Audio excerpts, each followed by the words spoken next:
Hello, friends. We're back again. It's Fightful Overbooked, and it is time for hits and misses. I'm here with Drew. Drew, how you doing? It's a snowy Saturday morning. I'm looking out at the snow, and it's nice that I don't have to go outside. Oh, man. I remember those days. I might go outside after this. We'll see. But if you want to go outside of your comfort zone, you should go ahead and leave us a thumbs up. You should subscribe to this channel, Fightful Overbooked. Leave us a comment if you disagree with our list, our top 5 hits and misses. That's TFB, and you should probably realize that wrestling is subjective. Shall we get to number 5 on our hits? Drew. Let's do it. You go first this time. I will go first. My number 5 is the Dewdrop and Becky Lynch interview from Raw this past Monday. I thought that it was very good. I thought it was filled with Irish and Scottish nonsense, which is what I wanted out of this feud. And more than anything, I think it set up Dewdrop to be a proper contender for the Women's Championship. Do I expect her to win at the Royal Rumble? Nope. Do I expect her to have a strong showing at the Rumble and possibly move her forward in the future? Absolutely. This is a good point in her story. That's my number 5. Give me yours. My number 5 is Becky Lynch and Dewdrop. No!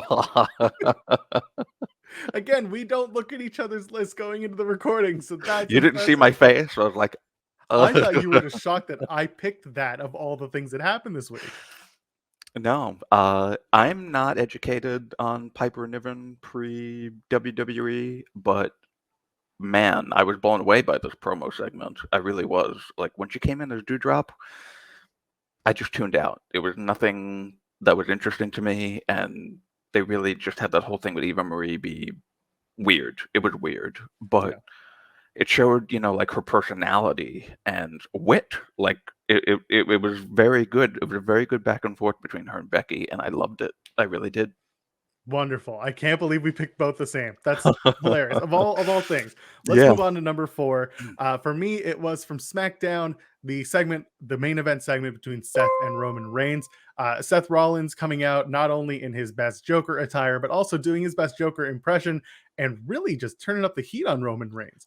The two of them, A, have chemistry, which we knew, but B, tell a much better story than what's going on the other side of things with Bobby and Brock. Bobby and Brock seems more like a UFC style big man Haas fight, two guys who just want to beat each other up, whereas Seth and Roman has become more of a mind games feud, and I'm a fan of that. There's history there, so I enjoyed that segment. I thought it really got us prepared, really got us excited for that match at the Royal Rumble. What's your number 4? My number 4 is from NXT, and it's MSK versus Jacket Time, believe it or not. I've said last week that type of wrestling is my favorite. And just that fast-paced, high-flying, both teams have great tag chemistry with each other. And I've been a fan of Wesley and Nash Carter for a long time, going back to the Treehouse days on Impact with Trey Miguel. And it feels like, especially with Nash and Wes, it feels like they're just having so much fun right now. Like, it feels genuine, and that's really great. I love watching that. Well, you know what? I'm glad you said that, because that's my number 3 is MSK versus Jacket Time from the Dusty Cup at NXT this past week. So we're on the same similar page. The match was great. It was very fluid. The finish was great with the hoverboard lock going into that kind of flip time blockbuster looking move. I really enjoyed the match, and I think that MSK is going to make it to the finals. I think they're going to get crushed by the Creed brothers on the way out, but I think that this match really did wonders for both MSK and Jacket Time. That's my number 3. What was your number 3? My number 3 was Jon Moxley versus Anthony Bowens on Rampage. Oh. Yes. Last week we said just the greatest things about Moxley, so we don't really have to go into that. But this week I want to talk about how awesome Anthony Bowens is.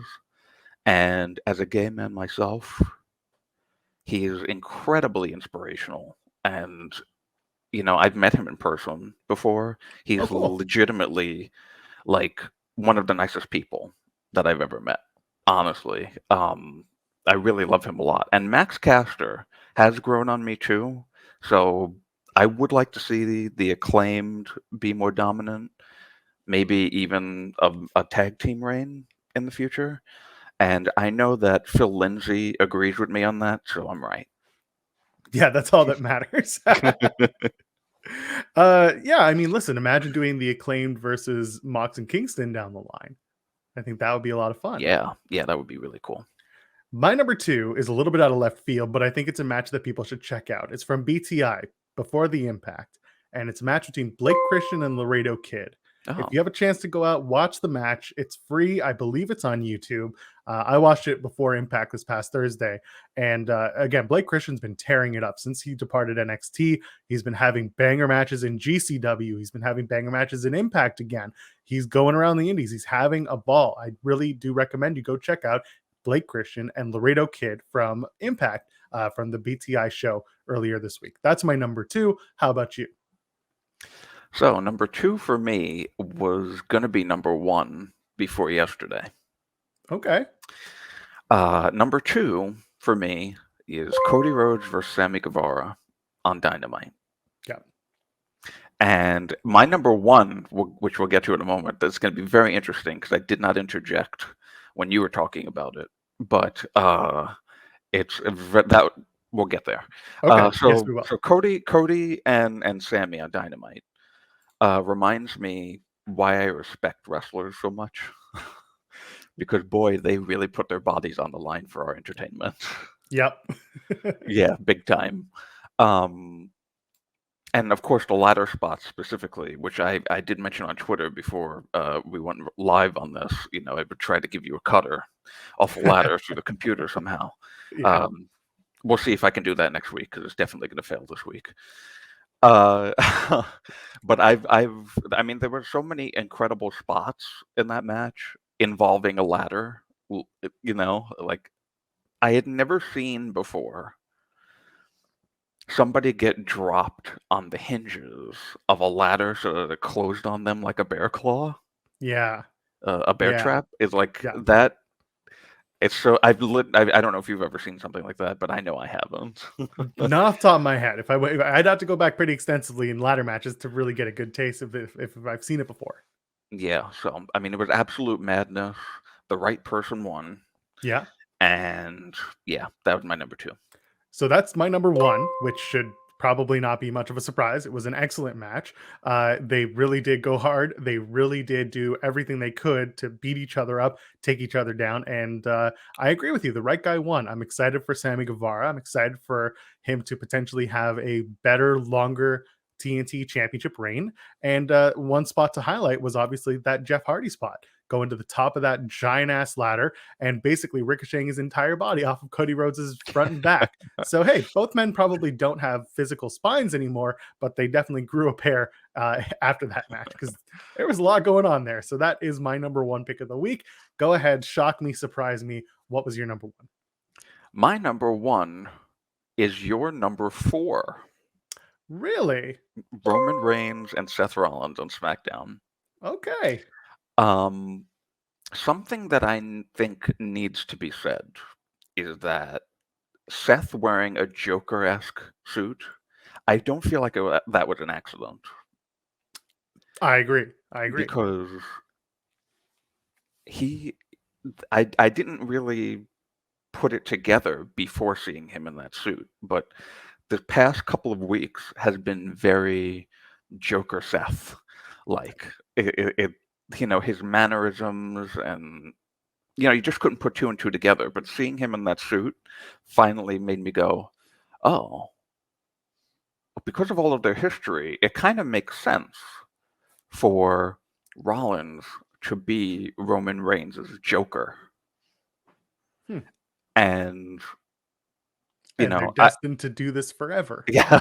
Well, I mean, almost in a sense. I mean, Rollins mentioned it in the promo last night throughout their history. Yeah. Rollins has always been able to pin Reigns and clean the main event of WrestleMania when he came back from injury. No shenanigan style pins. It's always been clean. And I don't know, you can maybe tell me if I'm wrong here, but I kind of almost felt like a double turn was being set up. Yeah, I mean, listen, we'll let the analysts go in for that one. But I wouldn't be surprised to see something attempted, but I don't think it needs to be done. I think Seth will just go back to being a heel, and Roman will go back to being a heel. Seth will go back to Raw, maybe have a feud with, say, I don't know, Kevin Owens over the United States Championship. Maybe there's a face there. I don't know. But Yeah. regardless, I agree with you that Seth and Roman have a very, very strong program going into the Rumble. Yeah, and I mean, really, I've said it on Twitter, like at least the past couple of weeks. Roman Reigns is getting the loudest reaction of anyone on the WWE roster right now. Yeah, and it's by design. It is, the stories are there, and he has full say. So Yeah, it's definitely a project of storytelling and having a say over your creative. yeah. Let's move on. Let's talk about our misses. How about you start? Give me your number 5 miss from this week. All right, so my number 5 miss was very unfortunate because I wanted to like this really badly. I thought it was going to be great, but unfortunately, it was the weigh-in on Raw. Oh yeah, Yeah, it was, while I love this current iteration of Brock, it's truly like the greatest thing ever. It really is. This type of stuff isn't for me because there's no need for a weigh-in for a wrestling match. And it just felt clunky. It felt like kind of rambling promos to sell a championship match at insert pay-per-view name. yeah. So it just didn't work for me. Yeah, it wasn't on my list. I almost added it, but I think the way I explained with Seth and Roman is that they're two diametrically opposed match styles, and Mhm. so I understood where they were going with the weigh-in. I agree it didn't hit, so that's where I'm at too. Yeah. My number 5 is Jade Cargill versus Julia Hart from Rampage. While the match was innocuous, the match was kind of there, and it just kind of happened, and I'm ready for them. They need to get back on track with putting the TBS title on the TBS show and the TNT title on the TNT show, because that Thank was you. a big point of contention. That was a big conversation when they moved over from TBS to TNT, when they had Dynamite go to TBS. That is maybe a little stickler. Fine, that's whatever. But Jade is coming along great. Julia Hart is also a very good wrestler. I just didn't see. I didn't see it in this match. I didn't really enjoy the match all that much. They've both had better matches. So that's my miss for number 5. Go ahead, your number 4. All right. My number 4 was another thing on Raw that I really, really wanted to like, and I thought I was going to love because I enjoyed the segment last week. But unfortunately, it was the spelling bee. Really? I enjoyed the spelling bee. Go ahead. No, I like I said, I really wanted to like those, but as soon as Otis misspelled the first word Yeah. and actually was counted as correct, yeah, it just lost me. It's like, and I would say more their side of it was the worst, which even hurts me more because I love Chad Gable so much. But having him misspell, but not misspell a word Yeah. and do that whole silly stuff, it was just bad. I was not a fan of that at all. It was nuanced. He was hoisted by his own petard. We talked about it on Tim and Joel Pod. I don't know. I like the segment. I get what you're saying though. When Otis misspells the word Emmental, and it's like, come on, man, like Yeah. whatever. It was just And the silly. words the words are it's Yeah. right on the screen. Yeah. So whatever, it is what it is. We got a great match from Randy versus Gable after that. Like, we I do got a agree great with match in that. those two. Anyway, we'll move on. My number 4 is the opening segment from SmackDown this past week with Charlotte Flair, Yeah. Mm. Shayna Baszler, who Almost has made new my list. music that is awful, god awful. Shayna Baszler's that new music. Oh, Aaliyah with her 317 shirt, Shotzi Blackheart, who is not a spotlight stealer but apparently thinks she is, and then Sasha Banks comes in and definitely helps the segment by announcing her entrance into the Royal Rumble match, but it kind of ruined another return surprise, making me think that either there are bigger ones on the horizon, which I do think there are for the Rumble, but also if the Ronda Rousey rumors are true, it almost just tells you that if Sasha's already been announced and is in the Rumble, probably not winning, and Ronda is. So I didn't like the way the segment happened. I didn't like the way it was shot. I didn't like anything from it. It could have been so much better. Yeah, it was it was like number 6 on my list, actually. Yeah, But I get it. Sasha Banks came out and just made it better. So yeah, so I totally get why it would be on the list though.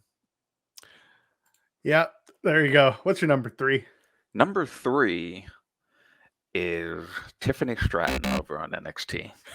It was on my list for a minute, but go ahead. Yeah, I'm watching NXT this week, and then all of a sudden, there's an Io Shirai and Zoe Stark backstage segment, which was entertaining to me. It's like Zoe is trying to get Io to be a team for the Dusty Cup. Yeah. And then this character walks in that I really, to be honest with you, I haven't truly paid attention to yet on 2.0. And wow, I hate it. I get it. It's I bad. get it. I was expecting more out of it, so I understand that there needs to be more coming from that character. Much. Yeah. Yeah. I'll hit you with my number 3. Chris Jericho and his involvement with Santana and Ortiz.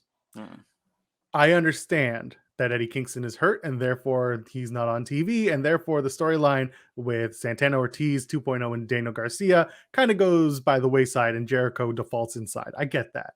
What I don't get is the story that they're trying to tell now with the inner circle suddenly turning, even though after months of saying, we're never going to turn each other, we're never going to do this, we're never going to do that, you basically haven't been together in months. Like Sammy's at arm's length, Jake Hager is MIA, Santana and Ortiz should have been on a tag team run that's getting them to a tag team title shot, and Chris Jericho's just running around and screaming at me every Friday night for an hour. I don't need it. I don't need it. And just the match itself didn't do much. Santana and Ortiz are great. Jericho at the end, just flips them off as he's walking up the ramp. Like I don't need Jericho's involvement. It's just been weird old man Jericho trying to make jokes out of puns, and I'm far past it. I don't need it. I totally agree. Yeah. I don't know if there's much else to say. You can if you'd like. There isn't. All right. Hit me with your number 2.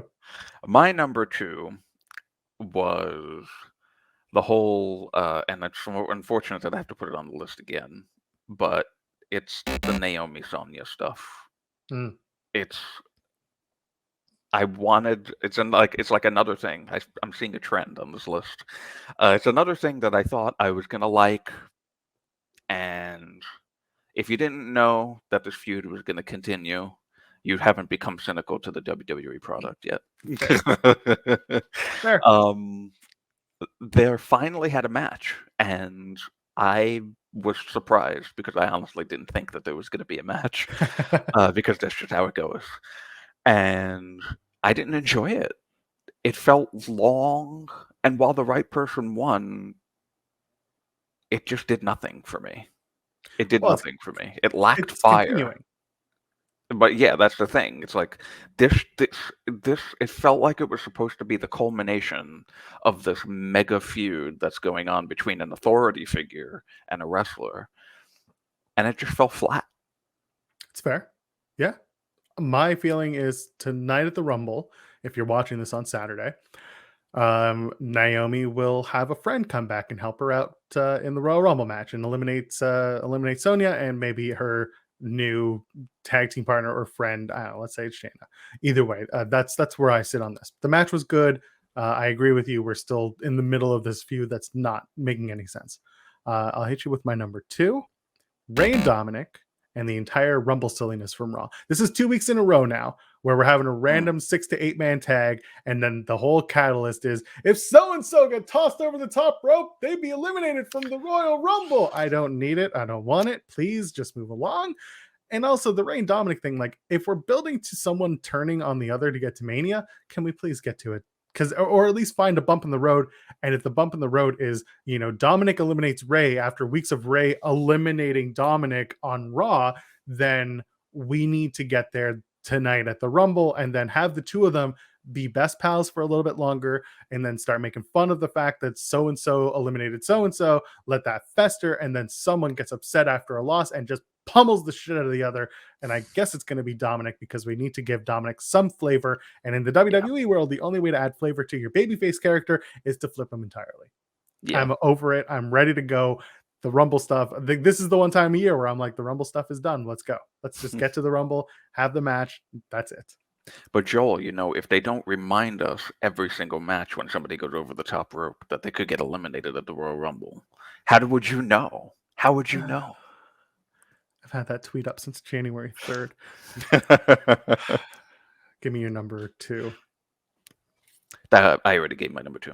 Give me your number 1. God, I don't care.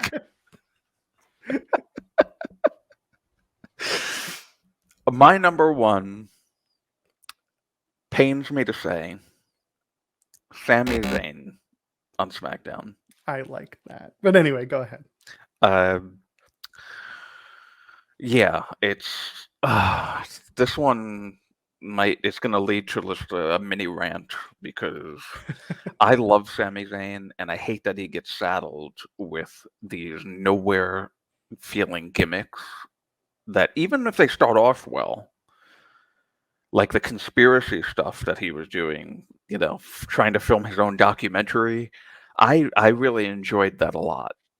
But when it starts off well, then they have to do dumb stuff like throw Logan Paul into it, which, and now, Zayn and Nakamura, they have this history together. I watched that NXT match, the final NXT match of Sami Zayn's. I cried. I'll happily admit it was beautiful. And I love Sami and his old entrance theme. Damn you for getting rid of that entrance theme. Not you, Joel, but I get it. Damn you for other things. I do other stuff bad. Yeah. But I'm really sad about this, Joel, because I don't care about Johnny Knoxville. I don't care about Jackass. That was something that was very interesting back in the 2000s, early 2000s. And yeah, they're doing a new one. That's nice. But you're doing this dumb stuff with Sami Zayn, and I'm mad, Joel. I'm mad about that. That's fair. Listen, for me, the Sami stuff is nothing. Sami working with celebrities boosts his status. I think he enjoys it, and that's fine. But you're entitled to not enjoying the segment. I get it. I laughed. I enjoyed it. But that's me. Are you ready for number 1 for me? Give it to me. Ollie Jay performing on NXT this past week. I said it on another show. I'll say it here, and I'll make it very simple. Ollie Jay is what happens when you have more Instagram followers than SoundCloud followers, and I never want to see that again. I skipped this entirely. So. You're a smart man for doing it. Tell me, who is your favorite wrestler of the week? My favorite wrestler of the week produced the spot that I have not stopped watching since it happened, and that is Sammy Guevara. On another show, we have to do the Sammy Guevara. I don't have the voice for it. Not me today either. It's too early. That's fine. Who is your favorite? My favorite is a guy that I think a lot of people were expecting us to have on our list of top 5 for this week. My favorite wrestler is very nice, very evil, and very elite. It is, love that, Danhausen. Danhausen is my wrestler of the week.